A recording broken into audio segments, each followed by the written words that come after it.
Hello, my name is Mordred Viking, and I would like to welcome you to this new series of Hearts of Iron 4. This is a game that did come out while I was unfortunately away, so I'm a couple of days late in actually getting this series started. Actually, I'm like 11 days late, 12 days.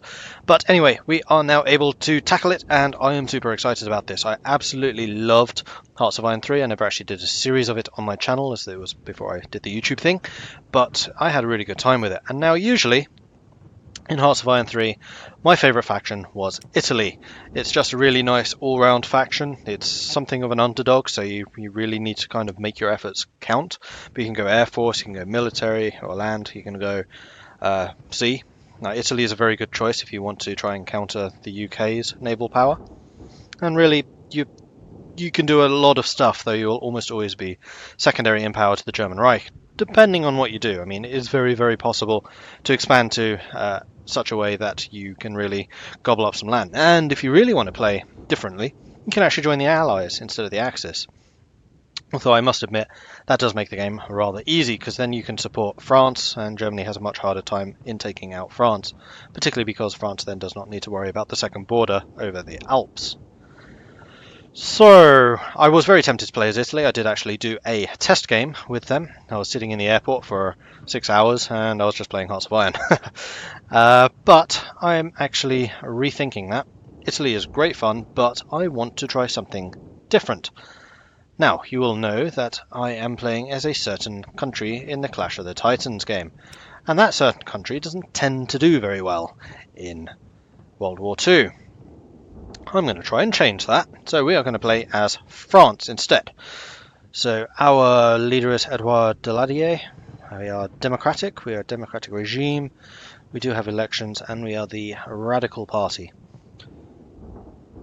We have got the Victors of the Great War trait, which is recruitable population minus 0.3%, and land doctrine research time plus 75%. Okay, we won't be doing much land doctrine research then. I wonder if that goes away over time, or if that is just a penalty that we are saddled with.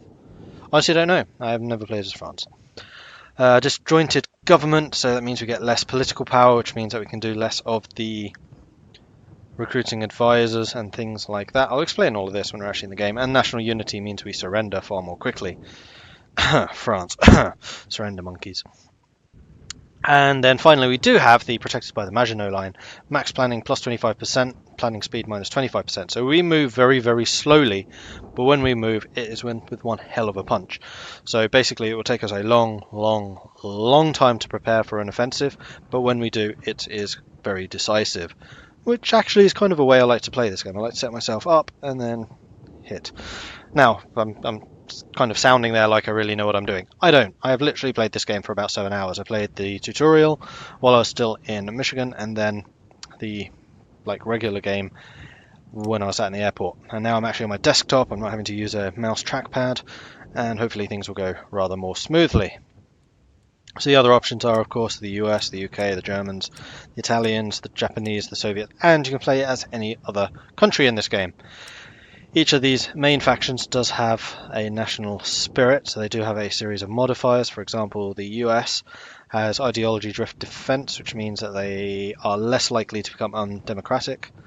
They have some quite significant penalties because of the Great Depression, and undisturbed isolation means that they have some very significant penalties to their industry before they get involved. So I guess that these do actually change as the game goes on, because I'm fairly sure that the US does lose that one when they do eventually decide to join in the struggle. British Stoicism plus 50% ideology drift defense. So it's very, very hard to make the British change ideology. Apparently it is possible to change them all. I've seen some YouTube Let's Players where the French, for example, become fascist, or the Allies, like I mentioned in the Hearts of Iron 3 game, join the Allies and become a democracy. So you don't actually need to change ideology, I believe. It's purely done on factions. War to end all wars, so you have much less population, and then a lot of national unity. Actually, just that bonus is very strong. It takes a lot to bring the UK down. And then Germany, bitter loser. So they're 50% more defense in that, and they get the opposite to France. They get much faster planning speed, so they can react more and are far more flexible, but they get no bonuses to the actual strength of it. The Italians, just more fascist diplomacy, and they're more likely to accept deals from fascist factions. And Victor Emmanuel III gives a national unity bonus, though not nearly as significant as George. Japan states Shintoism, so their factories are more resistant to bombing and their divisions recover from a fight more quickly than the Soviet Union. Trotskyite plot, so national unity. So I'm fairly sure that there is in the national focus for these guys is, for example, the Great Purge, and that probably removes that. One day we'll play as the Soviet Union. They're a really fun country to play as in these games, actually. And they have more ideology, drift defense, and, wow, slower construction speed. Huh, that's somewhat surprising. I thought the communists were usually pretty good at building things. Anyway, we are playing as France, so we are going to join this. Their history is, despite the devastation of the Great War, France has been on the road to recovery thanks to a strong economy. However, the depression has still affected the country, and the new German regime has no interest in paying the war reparations stipulated by the Treaty of Versailles.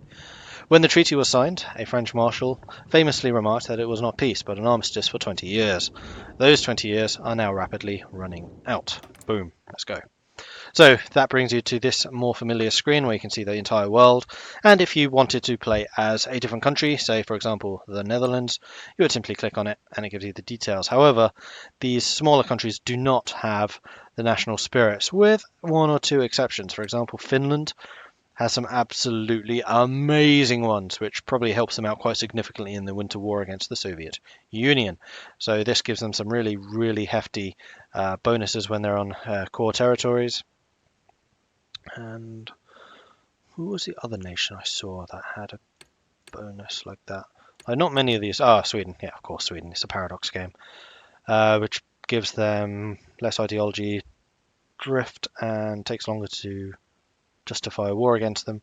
However, they are very, very, very, very, very neutral and are really unlikely to join anyone in the game, any side, unless they're a player-run faction. Now, I do know that there was a Paradox multiplayer game where basically they created their own faction between Norway, Sweden, and Finland, and it is entirely possible to do that. So one of the alternative non-historical strategies for Italy, for example, is to create your own faction. So you could ultimately end up fighting the Germans, even though you are both fascist, which is kind of an interesting difference. But no, we're going to be playing as France. We are playing on regular difficulty. Now, I should point out, if you do the tutorial of this game and you complete it, you can continue playing the game. However, you will then be on recruit difficulty, so that's something to consider. It might well be worth just quitting and restarting as regular, because you won't have done very much. You'll probably have fought the war over Ethiopia, but that's about it. And we are also going to be playing with historical AI focuses on, and there is a reason for this. It is very tempting to play as France with the benefit of hindsight. Namely, you have here the Maginot Line. That this is the border between you and Germany. This is Alsace-Lorraine, which was taken by France in World War One, or after World War One, and is one of the reasons that Germany and France have tensions now, because Germany believes that this should belong to them. This is ridiculously fortified. I mean, you saw the bonus Maginot Line, which gives me the planning bonus. The reason for that is they basically think they are safe behind this massive fortification line here. However, Germany went, no, we'll go through these countries here, and basically just attacked through the Netherlands, Belgium, Luxembourg, and into northern France this way, because there was no defensive line here. So, if we wanted to play ahistorically, we could start building this up. But I'm going to play without the benefit of hindsight, so I won't. We are going to have to beat back Germany as best we can without fortifying this beyond a certain level. However, once Germany have started attacking us through here, we can do whatever the hell we want. And this does not preclude other tactics and strategies, like I will probably build up an air force, which France historically didn't really do. Another reason I wanted to play as France actually is they had some of the coolest heavy tanks. I mean, these things were pretty much invulnerable. There you go. German tanks had a really, really hard time destroying French tanks, so we are probably going to play fairly armor-centric. And in actual World War II, they were fairly incompetent in fielding these armies. I don't intend to be. I'll probably also be slightly more mobile, so that if Germany does attack through here, we'll be able to react. That is the only part of hindsight I will be using, though. I'm not going to be fortifying that ahead of time. Right, let's actually jump into the game then, shall we? This will take a moment to load up, though it shouldn't be too bad. And then we can start having a look at everything we have got. So here on the screen, you can see the different units we have. Different unit types have their different icons. So the little helmet there, that is an infantry unit. This is a motorized unit. And that is a tank unit. And then down here, I happen to know we have some Alpine as well. And then these guys here on the coast obviously are the navies. And then we have a number of air bases also scattered around. Okay. So we own France, continental France. We also own Algeria and actually a rather significant chunk of Africa. So even if we lose as mainland France, we can continue playing as Africa. Whether we do that or not, I don't know. It kind of depends how things are going at that point. We also have over here Syria and Vietnam and what would that be? Cambodia? Yeah, I think so. Plus we have got some of South America. Yes, we have French Guiana and a couple of islands here in the Caribbean. So we have definitely got a very, very colonial empire. Not quite to the extent that the UK has with their British Raj, but close. We are the second most colonial nation, I would say. Particularly because of our huge holdings in France, although a big chunk of this is just the Sahara, so it's not going to be very, very productive for us. Now, we should start doing the usual paradox thing of not unpausing the game straight away and instead going through all the icons up here, which basically determine what you can do. So first things first, here is research, and this gives us this rather nice research tree here with lots and lots of different options. So these ones up in the green are land units. That's upgrading your artillery, your anti-air, different battalions for your, I think they're called battalions, companies, sorry, for your armies. I'll show you how that works later. And then the doctrines. And this is where France has the massive penalty to doctrinal research, so we're going to hold off on that for the time being. We do have the Grand Battle Plan Doctrine, so we do have already got a fairly hefty bonus to max entrenchment, which is quite nice. And honestly, these will be more of a counter-attack type thing, so we don't need to worry about that just yet. Then here in blue, we have got Navy upgrades. Destroyers, cruisers, battleships, carriers, submarines, and then finally transports. We start with some moderately good naval tech, though not amazing. I think we're going to be mostly cruisers, actually. Yeah, probably. Cruisers, oh, we have decent submarine tech as well, so we could attack the Italians in the Mediterranean, cut off their supplies. They're not so reliant on supplies as the UK. The naval doctrines here. We have air forces, and the French air force is slightly backwards, so we might want to start improving the fighters almost immediately, because fighters will play a very, very big role. And then the air doctrines down here in 3 different columns. And we'll talk more about that when it actually comes to choosing one of those doctrines. Most important at this stage of the game, though, it is only 1936. Things are getting a little bit tense, but haven't really kicked off or flared off or anything yet. That is all due to happen. But in the early game, you basically want to concentrate on building up your technologies, your economy, and your industry. And to that end, I think it is a fantastic idea to start researching electronic mechanical engineering, which gives you a 2% research time bonus. Go ahead and do that. Now, we have got 3 technology slots here. This is actually the least of any major power. Most of them have 4. I think Germany might even have 5 at the start, although it is possible to increase that later on, and that is something that we will definitely need to focus on. However, for the time being, we're just going to have to make do with what we can. This is basically to represent France being somewhat technologically backward compared to some of the other big players at this time. We are going to get the production efficiency cap. I will explain that in a moment as well. And then finally, construction speed. There we go. So we're going all out industry at this point, which brings us nicely onto industry. So you can see here 13 or 36. That means that we have got 36 available civilian factories that we can use to build stuff. Civilian factories are different from military factories in that civilian factories are what you use for trade. They produce defences and things like that, and they can later be converted into military factories, and military factories are what determines your actual production.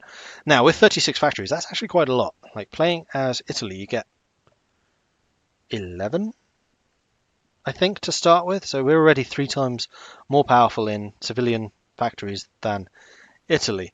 And I would like to continue that advantage. So here we have civilian factories. We are going to build a couple more. I'm going to build these here on the front line because I'm not as bothered if these get bombed during the fight as I would be if some of the ones here at the back do. So you can see here it brings up a queue and it starts assigning the factories as required. A good chunk of those factories are currently used in building consumer goods, and that's because we have a very non-war focused economy. So quite a lot of the factories are basically given over to producing stuff for the people. Later on, we can reduce that civilian economy penalty. So you can see their civilian economy 30%, which means 30% of all of our factories have to be doing consumer goods. That will reduce as we get more on a war footing, and that is done through the government. Yeah, I'll show you that in a minute.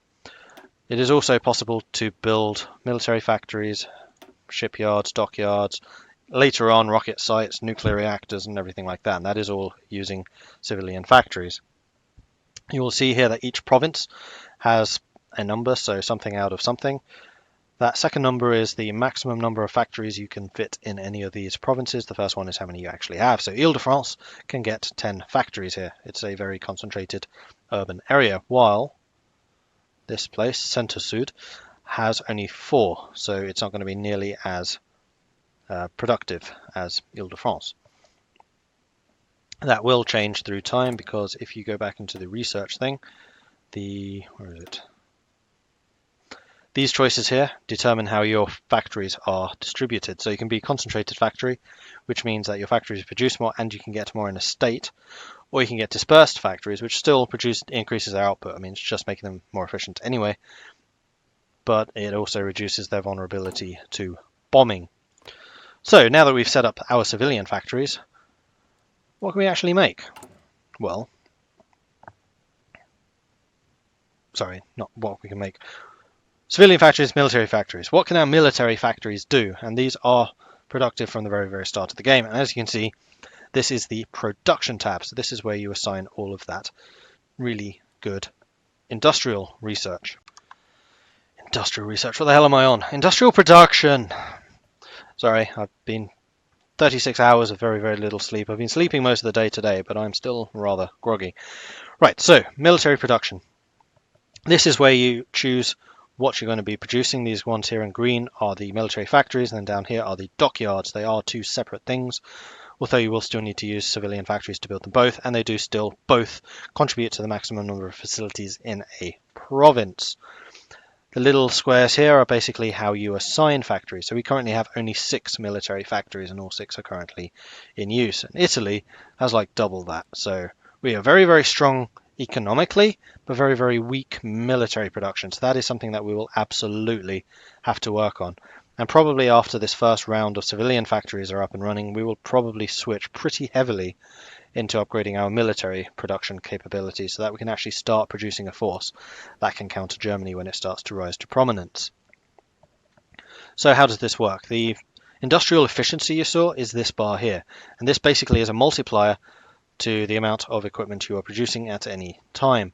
As you can see at the moment, it is a solid grey line, which means we are at maximum efficiency, our maximum being 50%. With our new technology, which added 5%, was it? That will then go up to 55%, which is a 55% bonus, essentially. When you switch production, it will actually go, boom, to 0, and it will take time to restore back up to maximum. The reason for doing this is it basically allows the decision as to whether you want to use the newest and best items or older stuff. So even old designs are never completely useless. So basically, it's the difference between the United States and Germany during World War II. Germany was always at the very pinnacle of technological development. They would build the Panzer III, the Panzer IV, the Panther, the King Tiger, etc. And they would basically instantly switch production. However, every time they switched production, their factories had to be retooled, their people had to be retrained. It was very inefficient, so production levels dropped off until over time they got slightly better and slightly better and slightly better and more efficient, and then boom, another technology came out and it went back down to zero. However, the United States was able to produce tens of thousands of Sherman tanks because that's all they produce. Lots and lots of Shermans. So their people became very, very good at building Sherman tanks, so the efficiency was there. If you went from building a infantry equipment to a tank, you would lose all of your efficiency. However, if you went from a Panzer III to a Panzer IV, you would lose only some of the efficiency because the base idea of what you're producing is still there. So you do want to kind of keep in mind what's changing and how in order to keep the efficiencies up to scratch. So what are we producing right now? Infantry equipment, of which we need another 739 probably because some of our units here are under strength. We need support equipment, though we have no more need for that, but we can still stockpile. So we are basically stockpiling anything that is filled already for future use.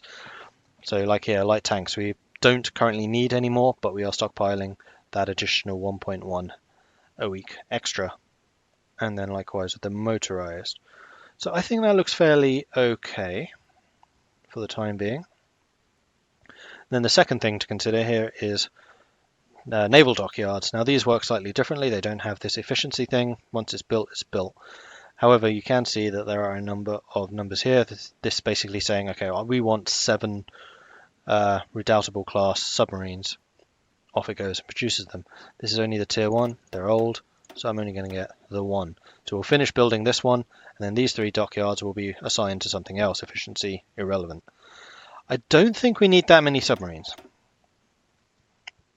so I'm not going to bother building them. We'll finish the ones that we have right now, and then we'll stop. Destroyers, battleships, cruisers are probably the one that we want the most, so I'm going to assign that 1 extra dockyard, because we are currently 7 of 8, onto you. We'll finish off this submarine. In fact, no, we'll finish that submarine first. As you can see here, this white yellow line is how much it's to completion. We'll finish that and then we'll reassign those 4 probably to here. So you can see that these are now grey compared to the blue icons. That means as soon as one becomes available, that is where it will be assigned. Then you can change the order of these things to determine the priority. Yeah, I think that is totally fine. National focus. Now this is kind of the idea group or national ideas of EU4. However, very, very, very, very slightly enhanced in just how that happens. As you can see, there are a large number of them, all kind of arranged like a technology tree. And I haven't actually looked at this yet for France, so we will need to take a moment to kind of absorb precisely how this works. Over here on the left, we can upgrade France itself, so increase their infrastructure, more free industry, so that is a very powerful one, gives us a bunch of free civilian factories, a bunch of free military factories, so we probably do want to power through this line. And then down here, that extra research slot, so that will be vital. So I think we probably will start with doing metropolitan France in order to get that research going as soon as is possible. This line here is upgrading Algeria, so Algeria gets better, and then it's free industries abroad. So if we wanted to build up our colonial holdings rather than our home holdings, like if we were imagining that we would be losing homeland France, so that would never happen, of course, we might want to build up the colonies instead. We then have the options over here as to whether we are defensive or offensive. Now this exclamation mark here means they are exclusive. It's one or the other.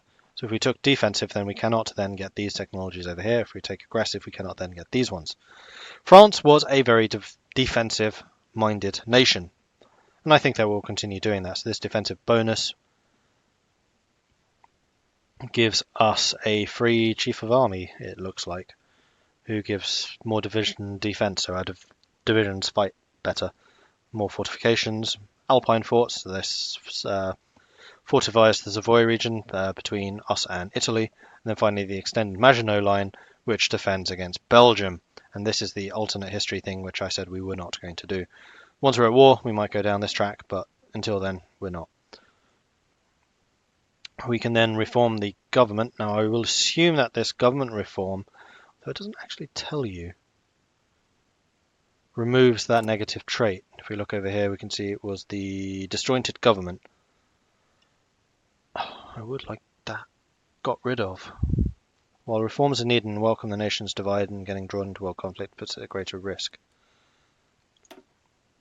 So maybe that will get rid of that. I do wish it told me. Because if we got rid of that, then we would be producing more political power. You can see here it's the minus 0.8. More political power means that we can enhance our national focus at a reasonable rate, and we can start customizing our own government. So we can start hiring advisors and things, which allows us to tweak the nation in certain directions. So for example here, we can hire a political advisor, war industrialist, and that increases the speed of military factories and dockyard production. And there are a whole bunch of different options here. Then we can also do research and production, where we can start tasking who's actually our primary tank producer. So we can go for heavy tanks or mobile tanks. And then, yeah, loads of different designs depending on all of these. However, each one of these costs between 150 and 250 political power to do. So they're not cheap, especially when you have a minus 0.8 penalty. So I think that we're probably going to get to extra research, and then maybe we'll do government reform at that point. Or should we do government reform first and then switch to that? I think that's actually what we may do. Just so that we can make sure that our governmental, like global level bonuses are at the maximum possible. After that, we can then decide basically on our diplomatic stance. So we can either revise Versailles, which means that we'll either go communist or fascist, and this is how we would join the Comintern or the fascist, the Axis, or we can go with regular democracy, and that brings us closer to Britain, or we can create our own faction, which is between us and the Czechs. Now this is something which was talked about at the time, but didn't actually happen, and you could then expand that to be Yugoslavia, Romania, and then a guarantee for Poland, which I guess would make Poland more likely to join you rather than the regular allies. So feasibly doing that, you could actually end up in a war against Britain, for example, if you wanted to take down that miserly little island nation. So yeah, we can join Russia, we can join Germany, Italy, and yeah, fascist.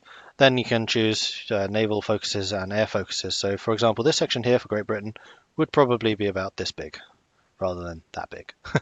So France didn't have much interest in air and navy, but far more in defensive military. But anyway, this does give you various bonuses in that area too. Anyway, we're going to do governmental reform. Boom. Off it goes. That will take 70 days precisely. It's always 70 days. But doing so will cost you 1 political power a day. So we are now producing just 0.2, and therein lies the problem.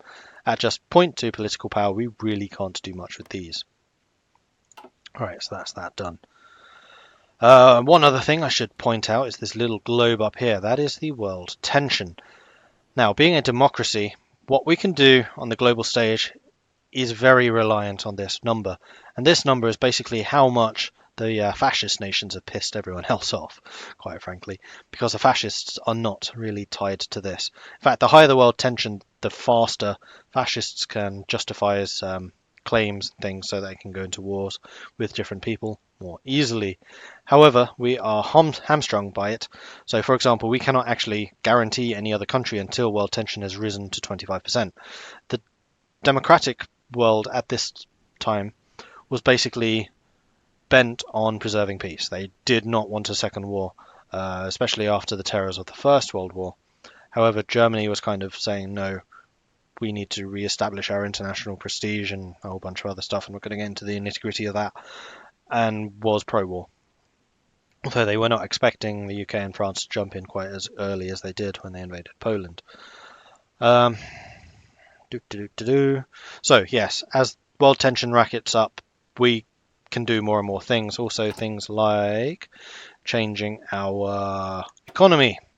So we cannot do this until so for example, we are currently civilian economy, which is why our factories suck. But as soon as world tension rises to 5%, we can then get early mobilization, 15% partial mobilization, 40% for the war economy, and then it needs to be 50%.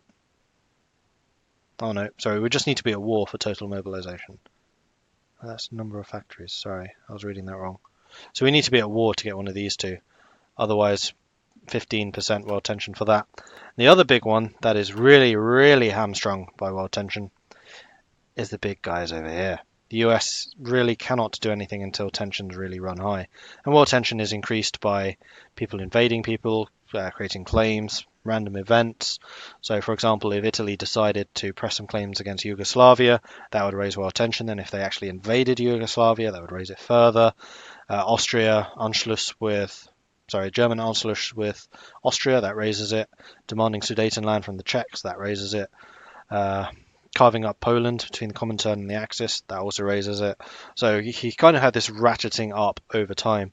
And playing as a player, half the challenge is kind of balancing the amount of world tension you're generating to stop the big guys joining against you, and actually expanding, because you need to expand in order to actually counter the strength of these guys, because we are, as a faction, much, much bigger and scarier than these guys. It's just we really, really don't want to fight. Okay, so I think that is all the economy stuff done. Oh no, there's just this one bit. Then in the next episode we'll start actually moving troops around and, unpause the game.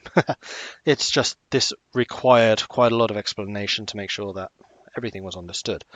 Okay, so this is the division designer. So we actually choose precisely the makeup of our armies. So if we click here on edit, we are brought up with this thing, and this gives us the details precisely. So this mechanic army is like a motorized army. I don't actually like that icon. Let's have a different icon for you.